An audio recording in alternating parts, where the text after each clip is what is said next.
oh, if I used to draw like that. If I would have put more time into it when I was young, I would be this, I would be that. But you're not. Welcome to Accepted Addictions with P-Dubs. Get ready to immerse yourself in a podcast that's open to people of all stripes and persuasions. Accepted Addictions is not just a podcast, it's a movement. We go over societal norms that are considered acceptable, but are often toxic to our growth, development, and even behavior. This is Accepted Addictions, where every version of you, every evolution of you, is not just embraced, but celebrated. So sit back, open your ears, grab a drink. You know I'll be sipping on my kombucha, and prepare for an engaging journey. Well, everything that's supposed to be bad make me feel so good. Everything they told me not to is exactly what I would. Man, I tried to stop, man. I tried the best I could, but what's your addiction? Brand New Teeth by Samarson and Smino. She said exactly how I feel right now. Right before I record this episode, I was literally sitting here not feeling bad for myself, not feeling like I should do more or do less, but just literally feeling. And then I heard that song, and it was like she said everything that I felt. And I just find it so funny how music has this way of always doing that, always being able to express everything that we're feeling, but not able to put into words. And that's why I feel art is so powerful, because for someone else hearing this song, they probably be like, this should mean nothing. This is mid. This is that. But I just think art is so beautiful because it has so many forms and can really bring out so much perspectives and emotion in people. But that's not what we're here for today. I know that I've been giving y'all episode after episode with guest after guest. And I know y'all miss me. I know y'all miss this sultry, sweet voice. But your girl's been trying to figure it out. And what I mean by figuring it out is being okay with knowing that I am, right? Because aren't we all figuring it out, right?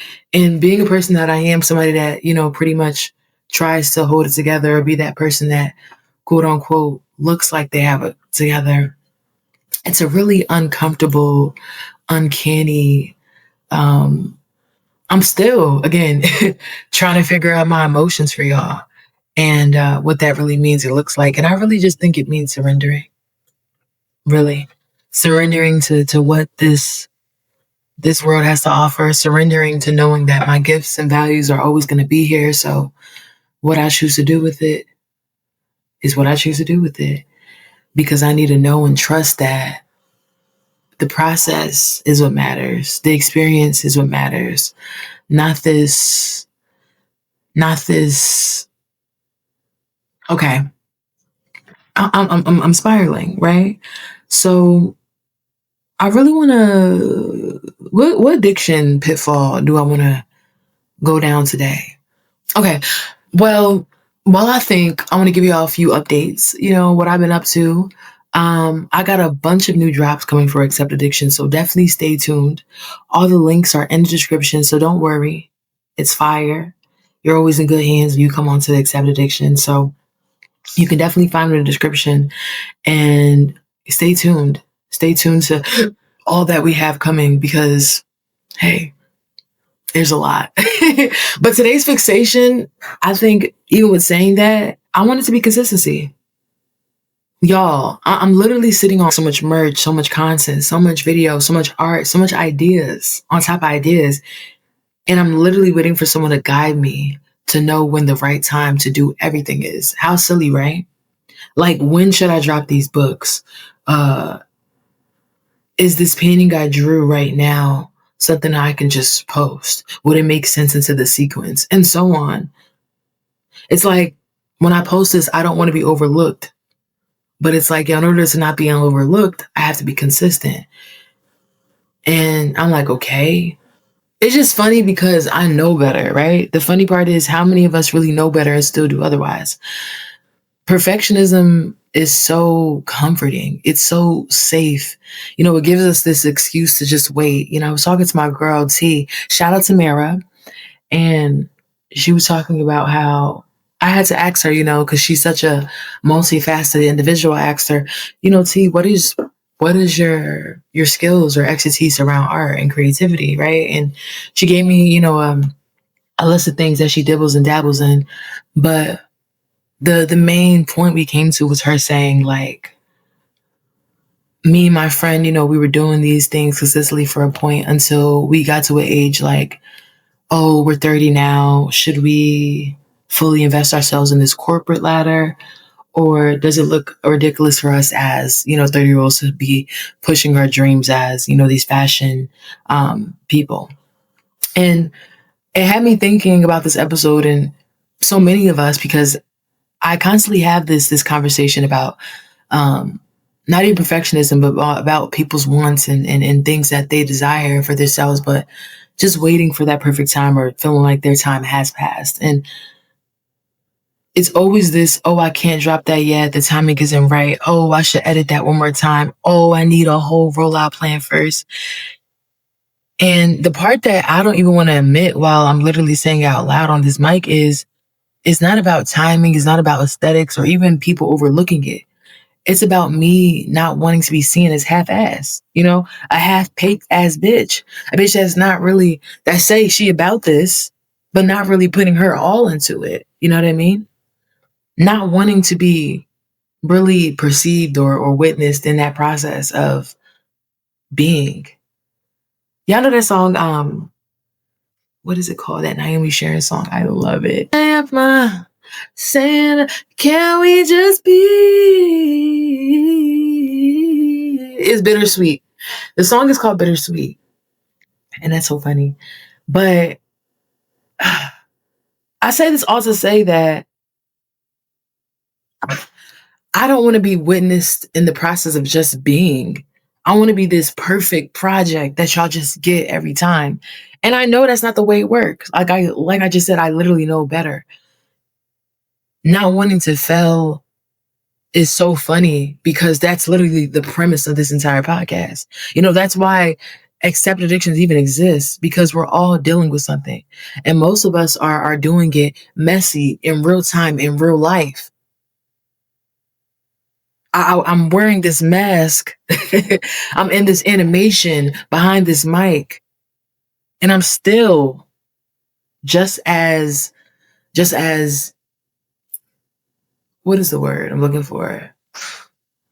Fastidious about details, just as fastidious and difficult and challenging about when I should show up for myself. Because it's not even about dropping the one thing one time.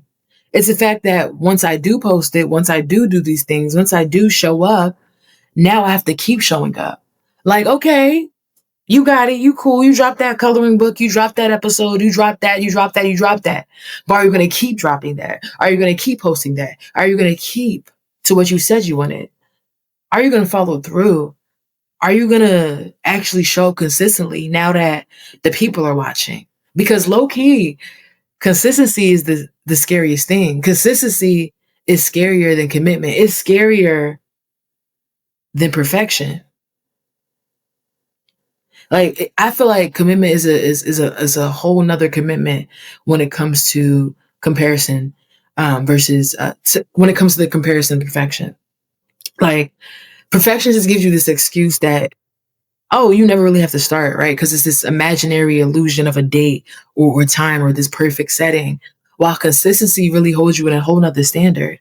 It holds you accountable once you finally do what it is that you said.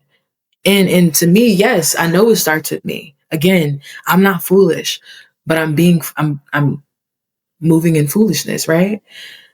I know this comes down to me. I know that it starts with me. I know that it starts with routine. I know that it starts with discipline. It's a do it even when you don't feel like doing it kind of thing. But I also know this. Even when I fall off, I always found my way back.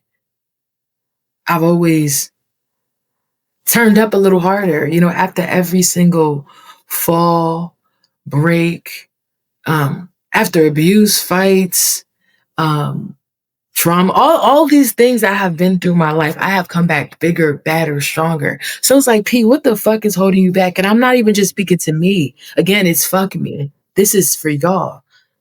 I'm speaking for me to y'all. Because I know that every time any of us, any of you that are listening has fallen off, you have always came back, stand up a little stronger, stood up a little taller. And that's every single time. So maybe it's not about being perfectly consistent. And maybe it's just about being able to, or being willing to return to what it is that matters to you. Right? It was this quote, hold on, because I definitely have to go to this book one second. It's honestly, this book has been, I have this book in my crib and I've never read it, but I've always heard it's such a great book to have. It's a good read. And lately it's been a constant theme. Like I've been watching a show and then someone mentioned it. I'm reading an article and they mentioned it. So I'm like, okay, let me just pick it up.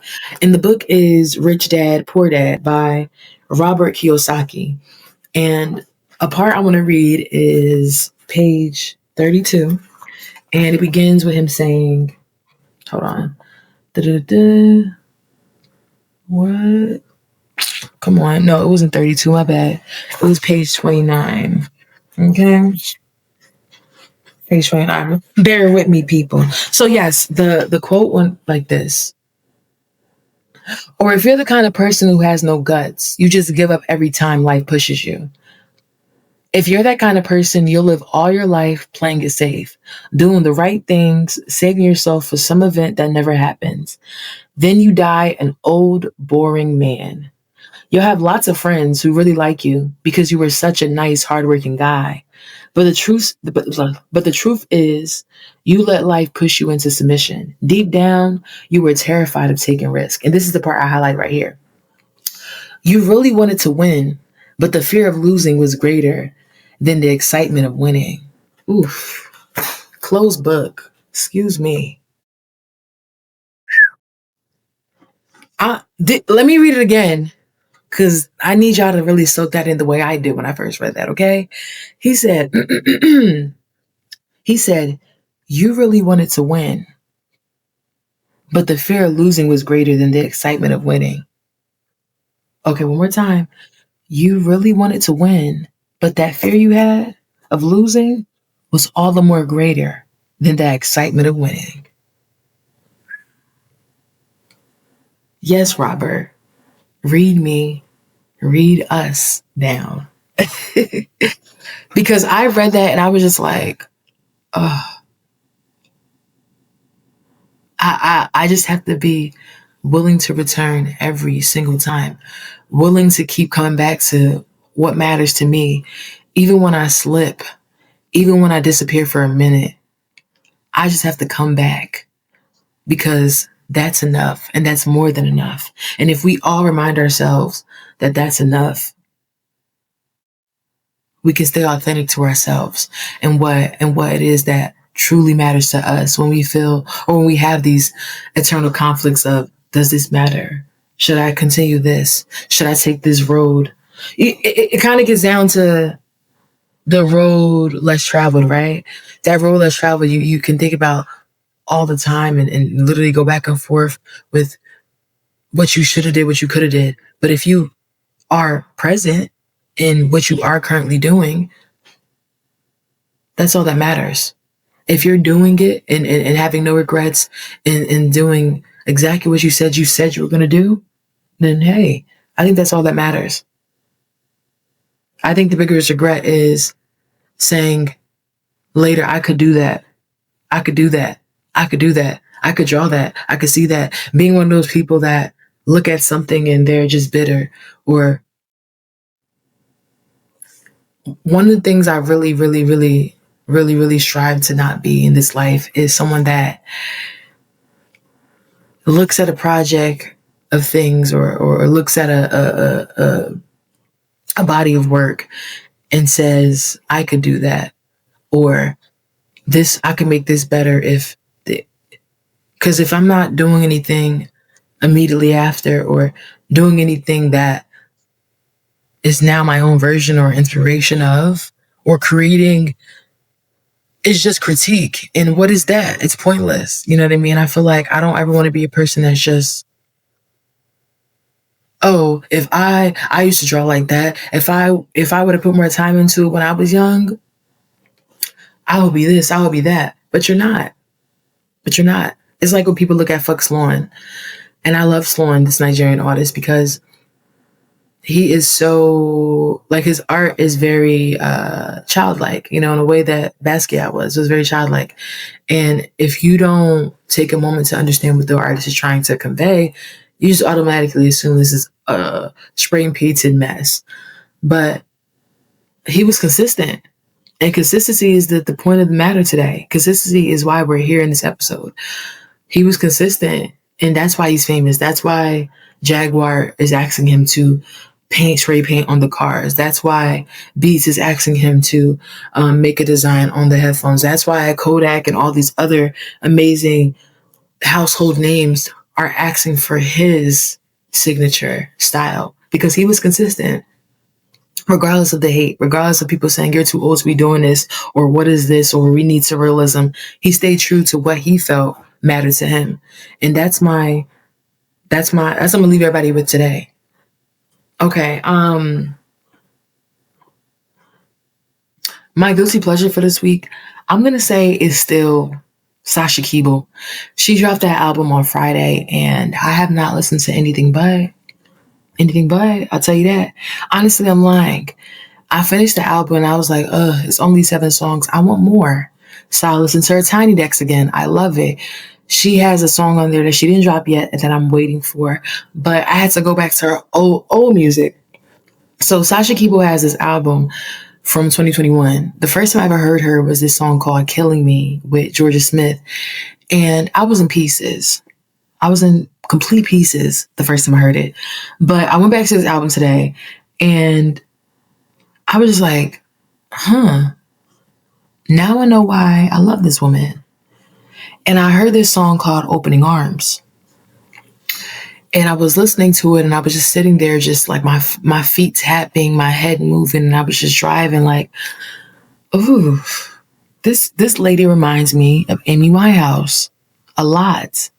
And for those of you that really know me, you know that the best singer in this world, to me, well, the 2 best singers in this world is Whitney Houston and Amy Winehouse. Amy Winehouse is my favorite singer ever. I have a whole episode on her, y'all. The 27 Club. If y'all want to find that episode, please go to Patreon for all the old past episodes from last season. But, yeah. I know why I love Sasha Keeble now. She literally is an English woman, an English reincarnation. Not was the reincarnation, because Sasha Keeble to me sounds a lot like Faith Evans and Amy Winehouse put into one. She is just this soulful vibe, and that's my guilty pleasure. Like, all I want to do is just watch her sing. Like, I wish she could sing in front of me. Like, I honestly want the song Why by her to be my wedding song. Again, for those of you that know me, you know that the song Angels by Robin Thicke is my dream wedding song. But since Sasha Keeble dropped that song, it's been, I want that kind of devotion played and sung at my wedding. So yeah, not too much. Ooh, let me shut up. But let's get into guilty pleasures from the people. We actually have a few guilty pleasures sent in from some of the guests. Not even a guest. We have a few guilty pleasures that have been sent in over the past few weeks. So that's really beautiful and great to know. But I am going to be reading an anonymous one right now, and here's some guilty pleasures from them. So this is a guilty pleasure. Just a list that they went over, and tell me if you all relate or don't, and let us know some of your guilty pleasures. But thank you again for sending in and letting us know what your guilty pleasure was. But here we go. Blocking, then calling block number. I think what she meant to say was blocking, then calling for a block number. That's her guilty pleasure. That is super toxic. But again, yes, this is a guilty pleasure. We said it. No judgment. We listen, we don't judge. Another one she put, he or she, my bad, y'all. Leaving someone on red. I feel it. I feel it. Because sometimes just that ego, you gotta show them, okay? Another one was typing, then stopping a missed conversation. It's that suspense. Again, toxic, but I feel it. I think that's all. I think that's all we have for today. Thank you so much for that guilty pleasure submission. Please don't forget to send it in to us at acceptaddictions@gmail. You can find that email right in the episode description, as well as you can send it to us on any of our social media pages through DM, and we will go ahead and have it potentially read on an episode. Honestly, sidebar, this has me thinking about my favorite show that's coming back and one of my favorite characters. This September, my favorite show, The Office, is coming back. And this makes me think of Jim. Jim is one of the main characters in the show. And if those of you that don't know what The Office is, please, I don't even think this is the right podcast for you. But to give a synopsis, he's this chill guy that's funny. But one thing about him, he's determined. You know, he may get rejected, not taken seriously, have to go another angle. But that man right there, he always wins in the end. Like, literally go watch The Office. Like, go watch all 8 seasons. The new season drops September 4th. Yes. But anyway, like Jim, I feel like we've all got to be willing to keep coming back to what matters to us. And to be clear, I'm not saying fuck work. I started saying how people just choose consistency or perfectionism. And I know y'all hearing me say this or just listening to this pod like, fuck this bitch, or what is she even saying, bro?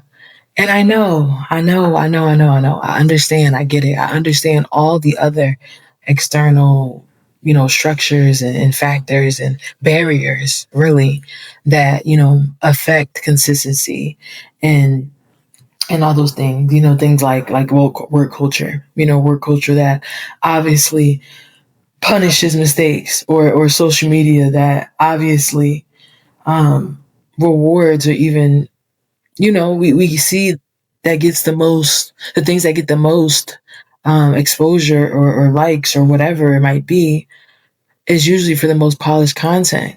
So like, even with me saying this, is making me realize how today's addiction isn't even really about consistency to me, or even not even about borderline perfectionism, but more so control.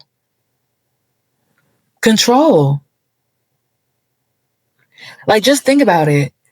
Where did control first show up for you? Like, I saw this really funny cartoon series that I want to share with you all. It's called People Watching. It's a little clip, but yeah, here's turns out school actually was cool. So you're in the same place every day, always told what you're supposed to be doing. So you can focus entirely on what you think and what you like and who you like, and everyone dresses how they feel. Instead of now, where clothes are the only thing you can control, so everyone's just a pain mannequin with a super nice leather jacket. School had parameters, but then it ends. And here in real life, what are the chances a stranger looking at you means I like you, when it could easily mean I hate you, or I'm thinking about a website from 2002 that no longer exists and not noticing where I'm staring? Plus, you've already made 375 decisions today, so it's easy to want to create your own parameters by, going home and staying there. Like, if you really think about it, how many systems can you think of really reinforce that addiction to control that we have? Like, off top, I could think about, just based on what they said, school.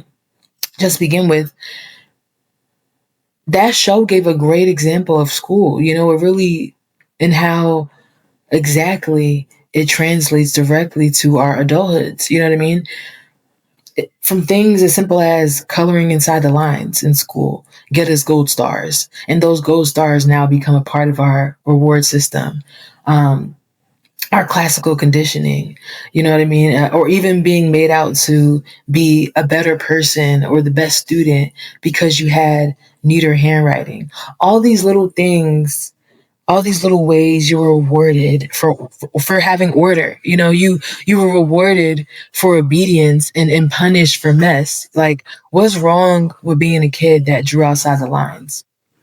And it's so funny because I love bringing up like Einstein, you know, one of, you know, the everyone knows Albert Einstein is, but just like Einstein was sent away. He was, if he didn't have, you know, good people in his corner, he wouldn't be Einstein today because he was seen as somebody that was very complex, hard to deal with. Teachers didn't understand why he had such a, you know, a complex mind and went outside the lines and just did other things. He just thought in a broader and more complex scale. But if someone didn't challenge that as a child, he wouldn't be Einstein today. Okay. But let's think about just like what other systems for real. Like I think about church, even just think about this, you know, church, you know, come as you are, but not really, not really. Like it says come as you are, but you learn to micromanage yourself down to your image, your family, and you just have to call it righteousness. It's like, don't embarrass your family. Don't air our dirty laundry. Oh no, that's ungodly. Only talk to God about it. And that's just like another system that just reinforces this control that we have for ourselves and eventually for others, right? Every person that's extremely religious is very, very judgy for themselves as well as the others. Another system I could think of course, work. Yeah, we get back to work. Like, work is crazy. Like, work is crazy because it's supposed to be something that is supposed to be 5 days a week, 40 hours a week. But instead, it takes up our entire lives. Because if you aren't productive, as soon as you wake up, you feel lazy. And it's designed that way because we are wired to work, bro. There's this crisis, this feeling, this panic that many of us feel when life just happens and it disrupts this control that we have. And that control can be, you know, get into work, get into school, whatever. And the disruption could be just us getting sick, job loss, family emergency, even just fatigue. And now we're just trying to get back control instead of trying to get better. And it's crazy because we really treat our bodies like a warehouse at Amazon. Like, honestly, a warehouse at Amazon. You're told to wake up at 5 a.m. Don't waste a second of your time. Don't waste a second of your minutes of your life, or you're a waste. You're pathetic. Optimize your sleep. It's just too much. Monetize your hobbies. You can't do nothing for fun. If you're doing something for fun, you should make it a class and make people pay for it. It's too much. It's too much. Like, what else is there? There's too many systems. I could literally go into gender roles. Y'all know I love getting into that, but it's just like I don't want to. I talk about it too much. What are some more systems you guys feel like has policed this left and right, and now, you know, unconsciously and subtly directly control us today? I think that all that matters is doing what matters to you, you know, being true to yourself and doing the things that actually make you happy. Because I think it's really, really easy to get caught up in the I want to put all my effort into my job because that's what makes me feel secure. And that's valid. But know that you can also decide, I want to put all my energy into building something for me, even if it's harder, because that's valid too. My point is to own it. Don't just float through this life like you don't have a say, because whether it's working for somebody else or working your art or both, you're still building a life. And you still got to decide what kind of life you want to live. So maybe consistency isn't about checking every box perfectly. But I will say that it's about consistently being honest about what matters to you, owning what matters to you, owning and setting yourself free from the traps that you feel that life has you in. But like I said, we already know how to show up every day for stress, for scrolling, for fear. We've been consistent with that. But I just want us to flip the script sometimes and give that same energy to the things that actually make us happy. Because being true to us is doing those things that actually make us happy, right? So why don't we choose those more often? Why don't we try to be more consistent in doing the things that light us up, the things that make us shine a little bit brighter, make us have that aura. You know how some people be describing like celebrities or somebody they meet that's really sweet and happy, and they just think of they have this orange light around them, or they have this light around them. We've all had that moment. Think back when someone said that to you. What were you doing? How can you do that again? How can you recreate that for yourself? And instead of being consistent in the habits or things that drain you, or the doubts that keep us stuck, pour into that.